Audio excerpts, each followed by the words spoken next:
think if you talk to a lot of people out here in the audience, there would probably be a firm view that in order to sort of save our economy in the future, we have to deal with climate change. You do that by maybe having the government put a price on carbon. You have it by companies. We heard earlier today people talking about what they need to do to mitigate their own risk in terms of climate change.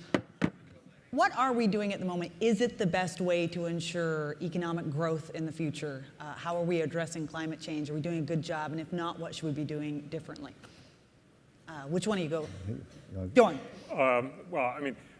Fundamentally, I think we've been tackling global warming badly for 20 years. And it's kind of obvious, because if you look at what we were expecting from, for instance, Kyoto or all the other treaties that we had tried to do, we were actually expecting to really cut carbon emissions, and we managed virtually nothing. So the reality is we've been trying for 20 years to do something that hasn't worked. And for a very simple reason, because we're essentially trying to tell people, could you please stop with all that fossil fuel stuff?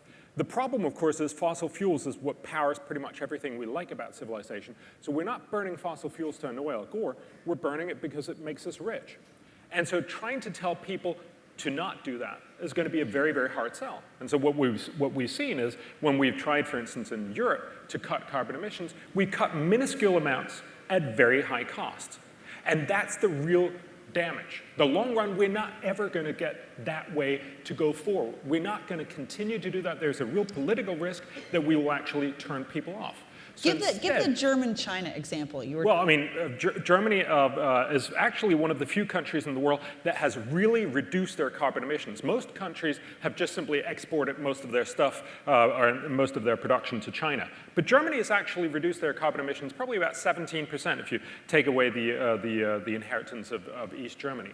But remember, that 20-year task, the thing that they are now spending annually about 20 billion euros on, getting energy that's worth about 3 billion euros, that is taken up by the increase in China over the next 26 days. So in 26 days, China will increase its carbon emissions the degree to which Germany reduced it over 17 years. Over 20 years, yeah. So fundamentally, we cannot go down this route. And that's why I think we need to recognize it has to be about innovation instead.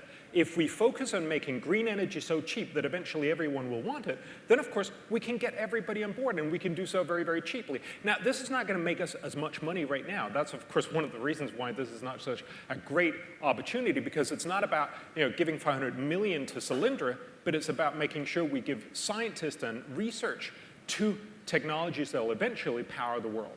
That's a much, much better, the economists estimate that's probably about 500 times more efficient. So we can spend less money and do much more good by investing in research and development rather than focusing on what has failed for the last 20 years. Joel, talk about this, because you look a lot at the way people actually act, where they move, where they want to live, the jobs that they take. Right. And Bjorn touches on this interesting, that there is this fundamental human desire to sort of better oneself and have economic growth and pull yourself up out of poverty. What, in your experience, looking, especially in the United States, as you've seen the outgrowth of new green products or ideas for urban planning, more city living, I mean, what is the average person's sort of mentality about this, and how likely are they to agree to do some of this if they knew that it was in the planet's best interest? Well, I mean, basically, if you look at preferences over the last decade, the urban cores grew about 240,000, I think, something like that. And the ex-urban areas grew by about 15 million. So people are voting with their feet. I mean, basically, most people are going to look for a house.